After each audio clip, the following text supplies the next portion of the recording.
Octavius, by Marcus Minucius Felix.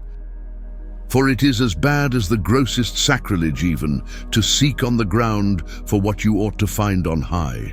Wherefore the rather they who deny that this furniture of the whole world was perfected by the divine reason, and assert that it was heaped together by certain fragments casually adhering to each other, seem to me not to have either mind or sense, or in fact even sight itself.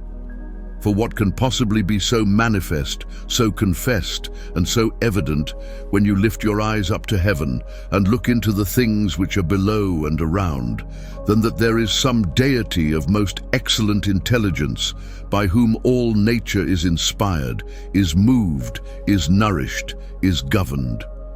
Behold the heaven itself, how broadly it is expanded, how rapidly it is whirled around, either as it is distinguished in the night by its stars, or as it is lightened in the day by the sun, and you will know at once how the marvelous and divine balance of the Supreme Governor is engaged therein. Look also on the year, how it is made by the circuit of the sun, and look on the month, how the moon drives it around in her increase, her decline, and decay. What shall I say of the recurring changes of darkness and light? How there is thus provided for us an alternate restoration of labor and rest. Truly, a more prolix discourse concerning the stars must be left to astronomers, whether as to how they govern the course of navigation, or bring on the season of ploughing or of reaping, each of which things not only needed a supreme artist and a perfect intelligence, nor only to create, to construct, and to arrange, but moreover, they cannot be felt, perceived, and understood without the highest intelligence and reason. What? When the order of the seasons and of the harvests is distinguished by steadfast variety, does it not attest its author and parent? As well the spring with its flowers, and the summer with its harvests, and the grateful maturity of autumn, and the wintry olive gathering are needful, and this order would easily be disturbed unless it were established by the highest intelligence.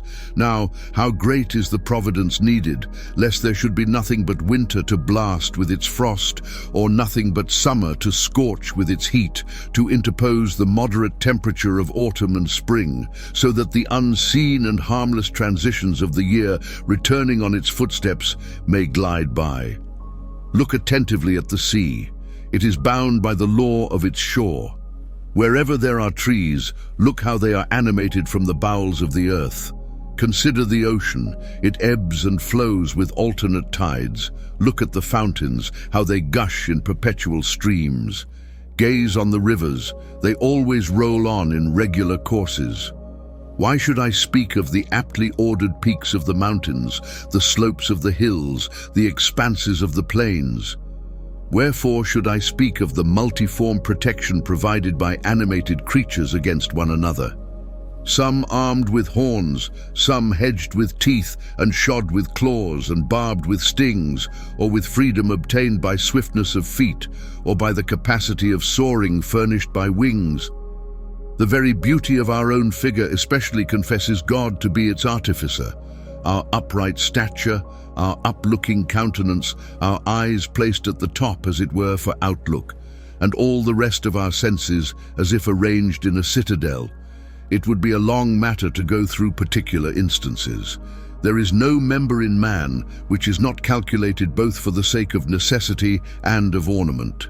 And what is more wonderful still, all have the same form, but each has certain lineaments modified, and thus we are each found to be unlike to one another, while we all appear to be like in general. What is the reason of our being born? What means the desire of begetting? Is it not given by God, and that the breasts should become full of milk as the offspring grows to maturity, and that the tender progeny should grow up by the nourishment afforded by the abundance of the milky moisture? Neither does God have care alone for the universe as a whole, but also for its parts.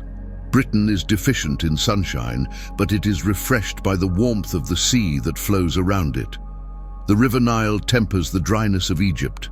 The Euphrates cultivates Mesopotamia. The river Indus makes up for the want of rains, and is said both to sow and to water the east. Now if, on entering any house, you should behold everything refined, well arranged and adorned, assuredly you would believe that a master presided over it, and that he himself was much better than all those excellent things. So in this house of the world, when you look upon the heaven and the earth, its providence, its ordering, its law, believe that there is a Lord and Parent of the universe far more glorious than the stars themselves and the parts of the whole world. Unless, perchance, since there is no doubt as to the existence of providence, you think that it is a subject of inquiry whether the celestial kingdom is governed by the power of one or by the rule of many. And this matter itself does not involve much trouble in opening out to one who considers earthly empires, for which the examples certainly are taken from heaven.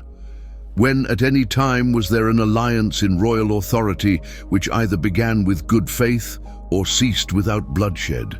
I pass over the Persians who gathered the augury for their chieftainship from the neighing of horses, and I do not quote that absolutely dead fable of the Theban brothers. The story about the twins, Romulus and Remus, in respect of the dominion of shepherds and of a cottage, is very well known. The wars of the son-in-law and the father-in-law were scattered over the whole world, and the fortune of so great an empire could not receive two rulers. Look at other matters. The bees have one king, the flocks one leader, among the herds there is one ruler. Can you believe that in heaven there is a division of the supreme power, and that the whole authority of that true and divine empire is sundered, when it is manifest that God, the parent of all, has neither beginning nor end, that he who gives birth to all gives perpetuity to himself, that he who was before the world was himself to himself instead of the world. He orders everything, whatever it is, by a word, arranges it by his wisdom, perfects it by his power. He can neither be seen, he is brighter than light, nor can be grasped. He is purer than touch, nor estimated. He is greater than all perceptions, infinite, immense, and how great is known to himself alone. But our heart is too limited to understand him, and therefore we are then worthily estimating him when we say that he is beyond estimation. I will speak out in what manner I feel. He who thinks that he knows the magnitude of God is diminishing it. He who desires not to lessen it knows it not. Neither must you ask a name for God. God is his name. We have need of names when a multitude is to be separated into individuals by the special characteristics of names. To God, who is alone, the name God is the whole. If I were to call him Father, you would judge him to be earthly. If a king, you would suspect him to be carnal. If a lord, you will certainly understand him to be mortal. Take away the additions of names, and you will behold his glory. What? Is it not true that I have in this matter the consent of all men? I hear the common people, when they lift their hands to heaven, say nothing else but, "O God, and God is great, and God is true, and if God shall permit." Is this the natural discourse of the common people, or is it the prayer of a confessing Christian? And they who speak of Jupiter as the chief are mistaken in the name indeed, but they are in agreement about the unity of the power. I hear the poets also announcing the one Father of gods and men, and that such is the mind of mortal men as the parent of all has appointed his day. What says the Mantuan Maro? Is it not even more plain, more apposite, more true? In the beginning, says he, the spirit within nourishes, and the mind infused stirs the heaven and the earth, and the other members of the world. Thence arises the race of men and of cattle, and every other kind of animal. The same poet in another place calls that mind and spirit God. For these are his words, for that God pervades all the lands and the tracts of the sea, and the profound heaven, from whom are men and cattle, from whom are rain and fire. What else also is God announced to be by us, but mind and reason and spirit? Let us review, if it is agreeable, the teaching of philosophers. Although in varied kinds of discourse, yet in these matters you will find them concur and agree in this one opinion. I pass over those untrained and ancient ones who deserve to be called wise men for their sayings. Let Thales the Milesian be the first of all, for he first of all disputed about heavenly things. That same Thales the Milesian said that water was the beginning of things, but that God was that mind which from water formed all things. Ah, a higher and nobler account of water and spirit than to have ever been discovered by man. It was delivered to him by God. You see that the opinion of this original philosopher absolutely agrees with ours.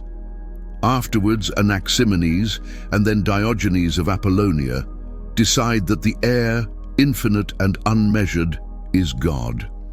The agreement of these also as to the divinity is like ours. But the description of Anaxagoras also is that God is said to be the motion of an infinite mind, and the God of Pythagoras is the soul passing to and fro and intent throughout the universal nature of things, from whom also the life of all animals is received. It is a known fact that Xenophanes delivered that God was all infinity with a mind, and Antisthenes that there are many gods of the people, but that one God of nature was the chief of all, that Zeuxippus acknowledged as God a natural animal force whereby all things are governed. What says Democritus? Although the first discoverer of atoms, does not he especially speak of nature, which is the basis of forms, and intelligence, as God? Strato also himself says that God is nature. Moreover, Epicurus, the man who feigns either otiose gods or none at all, still places above all nature. Aristotle varies, but nevertheless assigns a unity of power, for at one time he says that mind, at another, the world, is God. At another time he sets God above the world. Heraclides of Pontus also ascribes, although in various ways, a divine mind to God. Theophrastus and Zeno and Chrysippus and Cleanthes are indeed themselves of many forms of opinion, but they are all brought back to the one fact of the unity of providence. For Cleanthes discoursed of God as of a mind, now of a soul, now of air, but for the most part of reason. Zeno, his master, will have the law of nature and of God, and sometimes the air and sometimes reason, to be the beginning of all things. Moreover, by interpreting Juno to be the air, Jupiter the heaven, Neptune the sea, Vulcan to be fire, and in like manner by showing the other gods of the common people to be elements, he forcibly denounces and overcomes the public error. Chrysippus says almost the same. He believes that a divine force, a rational nature, and sometimes the world, and a fatal necessity, is God, and he follows the example of Zeno in his physiological interpretation of the poems of Hesiod, of Homer, and of Orpheus. Moreover, the teaching of Diogenes of Babylon is that of expounding and arguing that the birth of Jupiter and the origin of Minerva, and this kind, are names for other things, not for gods. For Xenophon the Socratic says that the form of the true God cannot be seen, and therefore ought not to be inquired after. Aristo the Stoic says that he cannot at all be comprehended, and both of them were sensible of the majesty of God, while they despaired of understanding him. Plato has a clearer discourse about God, both in the matters themselves and in the names by which he expresses them, and his discourse would be altogether heavenly if it were not occasionally fouled by a mixture of merely civil belief. Therefore, in his Timaeus Plato's God is by his very name the parent of the world, the artificer of the soul, the fabricator of heavenly and earthly things, whom both to discover he declares is difficult, on account of his excessive and incredible power, and when you have discovered him, impossible to speak of in public. The same almost are the opinions also which are ours, for we both know and speak of a God who is parent of all, and never speak of him in public unless we are interrogated. I have set forth the opinions almost of all the philosophers whose more illustrious glory it is to have pointed out that there is one God, although with many names, so that anyone might think either that Christians are now philosophers, or that philosophers were then already Christians. But if the world is governed by providence and directed by the will of one God, antiquity of unskilled people ought not, however delighted and charmed with its own fables, to carry us away into the mistake of a mutual agreement when it is rebutted by the opinions of its own philosophers, who are supported by the authority both of reason and of antiquity. For our ancestors had such an easy faith in falsehoods that they rashly believed even other monstrosities as marvelous wonders. A manifold Scylla, a chimera of many forms, and a hydra rising again from its auspicious wounds, and centaurs, horses entwined with their riders, and whatever report was allowed to feign, they were entirely willing to listen to. Why should I refer to those old wives' fables, that men were changed from men into birds and beasts, and from men into trees and flowers, which things, if they had happened at all, would happen again, and because they cannot happen now, therefore never happened at all. In like manner, with respect to the gods too, our ancestors believed carelessly, credulously, with untrained simplicity, while worshipping their kings religiously, desiring to look upon them when dead in outward forms, anxious to preserve their memories in statues. Those things became sacred, which had been taken up merely as consolations. Thereupon, and before the world was opened up by commerce, and before the nations confounded their rites and customs, each particular nation venerated its founder, or illustrious leader, or modest queen braver than her sex, or the discoverer of any sort of faculty or art, as a citizen of worthy memory. And thus a reward was given to the deceased, and an example to those who were to follow. Read the writings of the Stoics, or the writings of wise men. You will acknowledge these facts with me. On account of the merits of their virtue or of some gift, Euhemerus asserts that they were esteemed gods, and he enumerates their birthdays, their countries, their places of sepulture, and throughout various provinces points out these circumstances of the Dictaean Jupiter, and of the Delphic Apollo, and of the Pharian Isis, and of the Eleusinian Ceres. Prodicus speaks of men who were taken up among the gods because they were helpful to the uses of men in their wanderings by the discovery of new kinds of produce. Perseus philosophizes also to the same result, and he adds thereto that the fruits discovered and the discoverers of those same fruits were called by the same names. As the passage of the comic writer runs, that Venus freezes without Bacchus and Ceres. Alexander the Great, the celebrated Macedonian, wrote in a remarkable document addressed to his mother that under fear of his power there had been betrayed to him by the priest the secret of the gods having been men. To her he makes Vulcan the original of all, and then the race of Jupiter. And you behold the swallow and the symbol of Isis, and the tomb of your Serapis or Osiris empty, with his limbs scattered about. Then consider the sacred rites themselves, and their very mysteries. You will find mournful deaths, misfortunes and funerals, and the griefs and wailings of the miserable gods. Isis bewails, laments, and seeks after her lost son, with her cynocephalus and her bald priests, and the wretched Isiacs beat their breasts and imitate the grief of the most unhappy mother. By and by, when the little boy is found, Isis rejoices, and the priests exult. Cynocephalus the discoverer boasts, and they do not cease year by year either to lose what they find, or to find what they lose. Is it not ridiculous either to grieve for what you worship, or to worship that over which you grieve? Yet these were formerly Egyptian rites, and now are Roman ones. Ceres, with her torches lighted and surrounded with a serpent, with anxiety and solicitude tracks the footsteps of Proserpine, stolen away in her wandering, and corrupt her.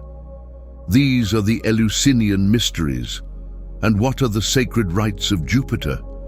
His nurse is a she-goat, and as an infant he is taken away from his greedy father, lest he should be devoured. And clanging uproar is dashed out of the cymbals of the Corybantes, lest the father should hear the infant's wailing. Cybele of Dindymus, I'm ashamed to speak of it, who could not entice her adulterous lover, who unhappily was pleasing to her, to lewdness, because she herself, as being the mother of many gods, was ugly and old, mutilated him, doubtless that she might make a god of the eunuch. On account of this story, the Galli also worship her by the punishment of their emasculated body. Now certainly these things are not sacred rites, but tortures. What are the very forms and appearances of the gods? Do they not argue the contemptible and disgraceful characters of your gods? Vulcan is a lame god and crippled. Apollo, smooth-faced after so many ages. Aesculapius, well-bearded, notwithstanding that he is the son of the ever-youthful Apollo. Neptune with sea-green eyes, Minerva with eyes bluish-grey, Juno with ox eyes, Mercury with winged feet, Pan with hoofed feet, Saturn with feet in fetters. Janus indeed wears two faces, as if that he might walk with looks turned back. Diana sometimes is a huntress, with her robe girded up high, and as the Ephesian she has many and fruitful breasts, and when exaggerated as trivia, she is horrible with 3 heads and with many hands. What is your Jupiter himself? Now he is represented in a statue as beardless, now he is set up as bearded, and when he is called Hammon, he has horns, and when Capitolinus, then he wields the thunderbolts, and when Latiaris, he is sprinkled with gore, and when Feretrius, he is not approached, and not to mention any further the multitude of Jupiters, the monstrous appearances of Jupiter are as numerous as his names. Erigone was hanged from a noose, that as a virgin she might be glowing among the stars. The castors die by turns, that they may live. Aesculapius, that he may rise into a god, is struck with a thunderbolt. Hercules, that he may put off humanity, is burnt up by the fires of Oeta. These fables and errors we both learn from ignorant parents, and, what is more serious still, we elaborate them in our very studies and instructions, especially in the verses of the poets, who as much as possible have prejudiced the truth by their authority. And for this reason, Plato rightly expelled from the state which he had founded in his discourse the illustrious Homer, whom he had praised and crowned. For it was he especially who in the Trojan was allowed your gods, although he made jests of them, still to interfere in the affairs and doings of men. He brought them together in contest. He wounded Venus. He bound, wounded, and drove away Mars. He relates that Jupiter was set free by Briareus, so as not to be bound fast by the rest of the gods, and that he bewailed in showers of blood his son Sarpedon, because he could not snatch him from death, and that, enticed by the girdle of Venus, he lay more eagerly with his wife Juno than he was accustomed to do with his adulterous loves. Elsewhere, Hercules threw out dung, and Apollo is feeding cattle for Admetus. Neptune, however, builds walls for Laomedon, and the unfortunate builder did not receive the wages for his work. Then Jupiter's thunderbolt is fabricated on the anvil with the arms of Aeneas, although there were heaven and thunderbolts and lightnings long before Jupiter was born in Crete, and neither could the Cyclops imitate, nor Jupiter himself help fearing the flames of the real thunderbolt. Why should I speak of the detected adultery of Mars and Venus, and of the violence of Jupiter against Ganymede, a deed consecrated, as you say, in heaven? And all these things have been put forward with this view, that a certain authority might be gained for the vices of men. By these fictions, and such as these, and by lies of a more attractive kind, the minds of boys are corrupted, and with the same fables clinging to them, they grow up even to the strength of mature age, and poor wretches, they grow old in the same beliefs, although the truth is plain, if they will only seek after it. For all the writers of antiquity, both Greek and Roman, have set forth that Saturn, the beginner of this race and multitude, was a man. Nepos knows this, and Cassius in his history, and Thales and Diodorus speak the same thing. This Saturn then, driven from Crete by the fear of his raging son, had come to Italy, and received by the hospitality of Janus, taught those unskilled and rustic men many things, as being something of a Greek and polished, to print letters, for instance, to coin money, to make instruments. Therefore he preferred that his hiding place, because he had been safely hidden, latent there, should be called Latium, and he gave a city from his own name the name of Saturnia, and Janus, Janiculum, so that each of them left their names to the memory of posterity. Therefore it was certainly a man that fled, certainly a man who was concealed, and the father of a man, and sprung from a man. He was declared, however, to be the son of earth or of heaven, because among the Italians he was of unknown parents, as even to this day we call those who appear unexpectedly, sent from heaven, those who are ignoble and unknown, sons of the earth. His son Jupiter reigned at Crete after his father was driven out. There he died, there he had sons. To this day the cave of Jupiter is visited, and his sepulchre is shown, and he is convicted of being human by those very sacred rites of his.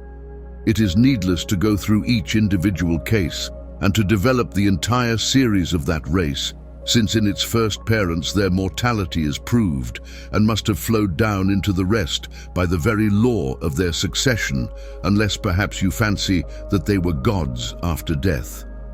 As by the perjury of Proculus, Romulus became a god, and by the goodwill of the Mauritanians, Juba is a god, and other kings are divine who are consecrated not in the faith of their divinity, but in honor of the power that they exercised.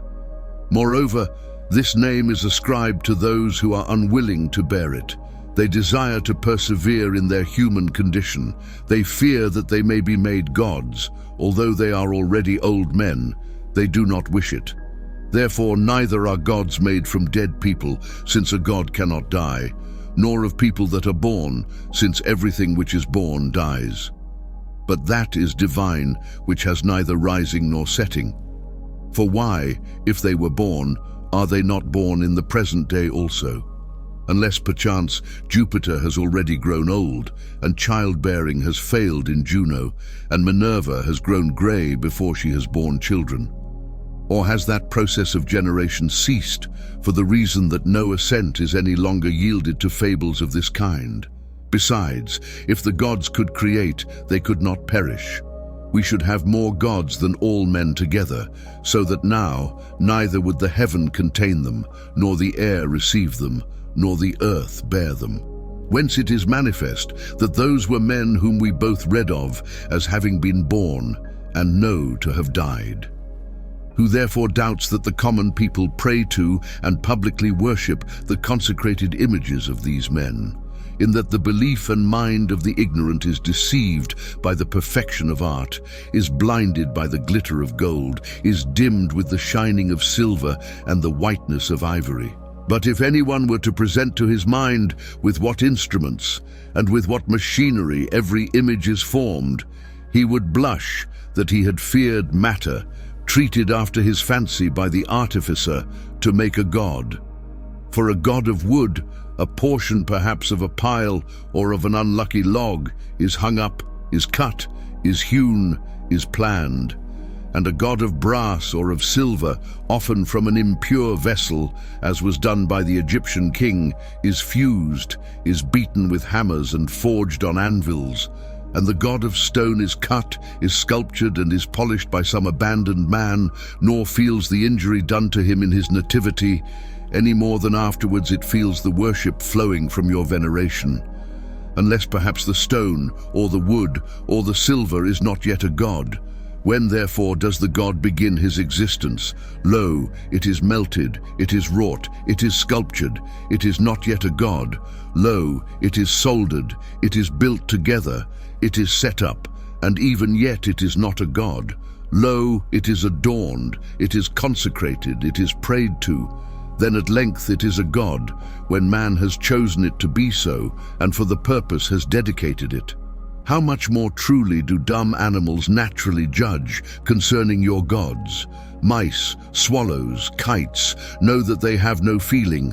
They gnaw them, they trample on them, they sit upon them, and unless you drive them off, they build their nests in the very mouth of your God. Spiders indeed weave their webs over his face and suspend their threads from his very head.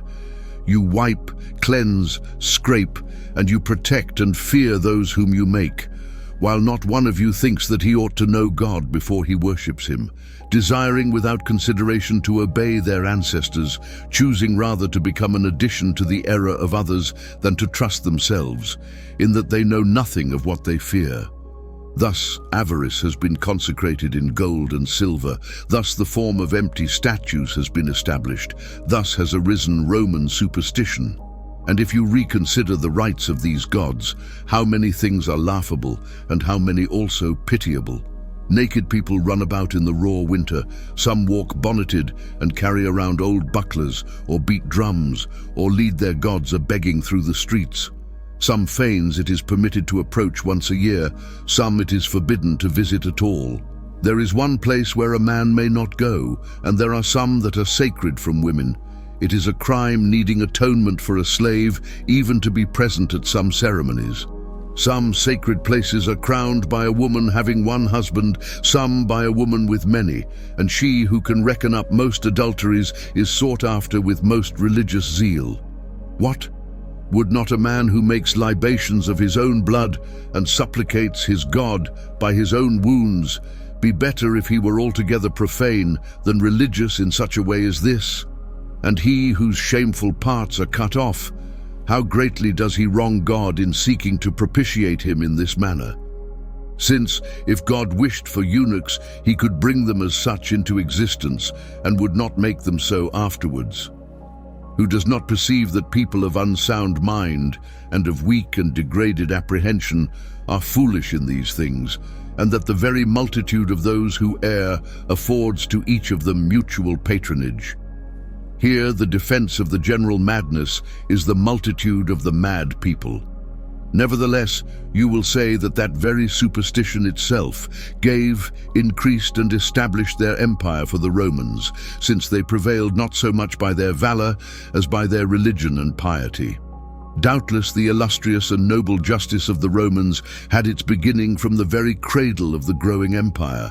Did they not in their origin, when gathered together and fortified by crime, grow by the terror of their own fierceness? For the first people were assembled together as to an asylum. Abandoned people, profligate, incestuous, assassins, traitors, had flocked together, and in order that Romulus himself, their commander and governor, might excel his people in guilt, he committed fratricide.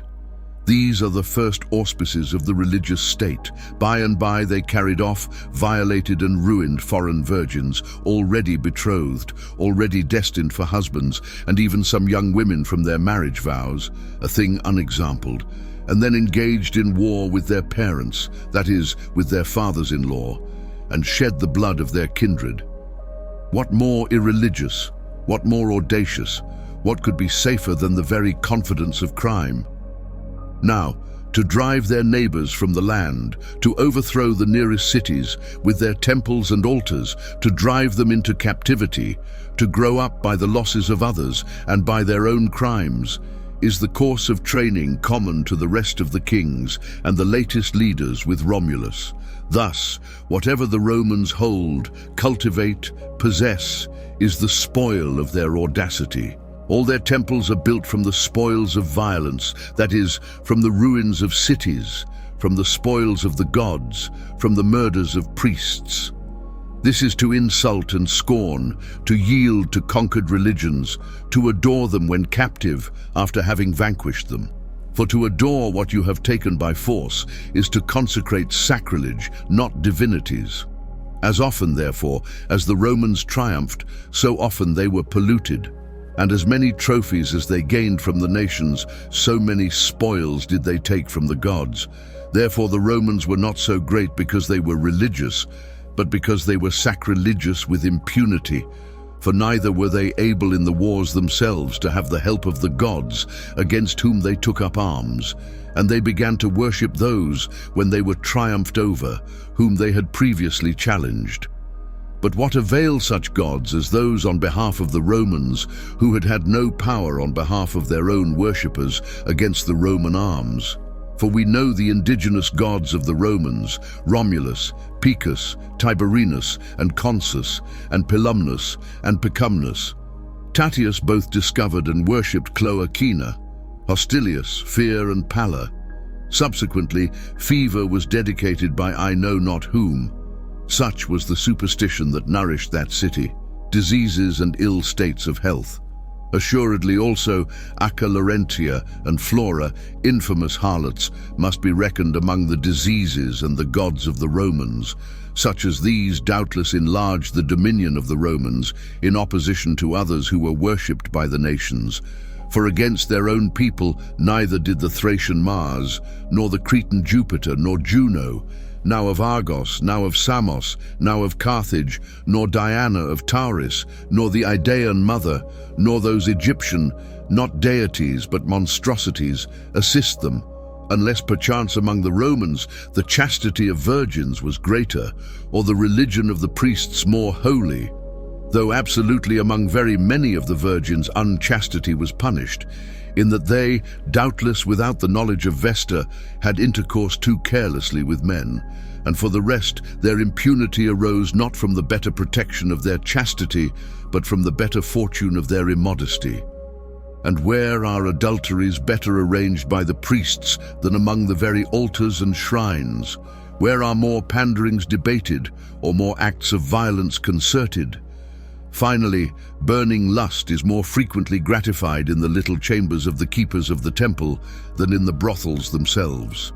And still, long before the Romans, by the ordering of God, the Assyrians held dominion, the Medes, the Persians, the Greeks also, and the Egyptians, although they had not any pontiffs, nor arvales, nor salii, nor vestals, nor augurs, nor chickens, shut up in a coop, by whose feeding or abstinence the highest concerns of the state were to be governed. And now I come to those Roman auspices and auguries which you have collected with extreme pains, and have borne testimony that they were both neglected with ill consequences and observed with good fortune. Certainly Clodius and Flaminius and Junius lost their armies on this account, because they did not judge it well to wait for the very solemn omen given by the greedy pecking of the chickens. But what of Regulus? Did he not observe the auguries and was taken captive? Mancinus maintained his religious duty and was sent under the yoke and was given up. Paulus also had greedy chickens at Cannae, yet he was overthrown with the greater part of the republic. Caius Caesar despised the auguries and auspices that resisted his making his voyage into Africa before the winter, and thus the more easily he both sailed and conquered. But what and how much shall I go on to say about oracles? After his death, Amphiaraus answered as to things to come, though he knew not, while living, that he should be betrayed by his wife on account of a bracelet. The blind Tiresias saw the future, although he did not see the present. Ennius invented the replies of the Pythian Apollo concerning Pyrrhus, although Apollo had already ceased to make verses, and that cautious and ambiguous oracle of his failed just at the time when men began to be at once more cultivated and less credulous. And Demosthenes, because he knew that the answers were feigned, complained that the Pythia philippized. But sometimes it is true, even auspices or oracles have touched the truth. Although among many falsehoods, chance might appear as if it imitated forethought, yet I will approach the very source of error and perverseness, whence all that obscurity has flowed, and both dig into it more deeply and lay it open more manifestly.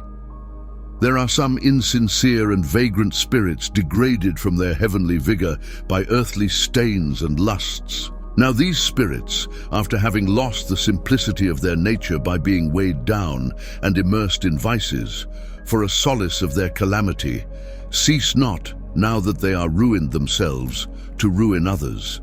and being depraved themselves, to infuse into others the error of their depravity, and being themselves alienated from God, to separate others from God by the introduction of degraded superstitions.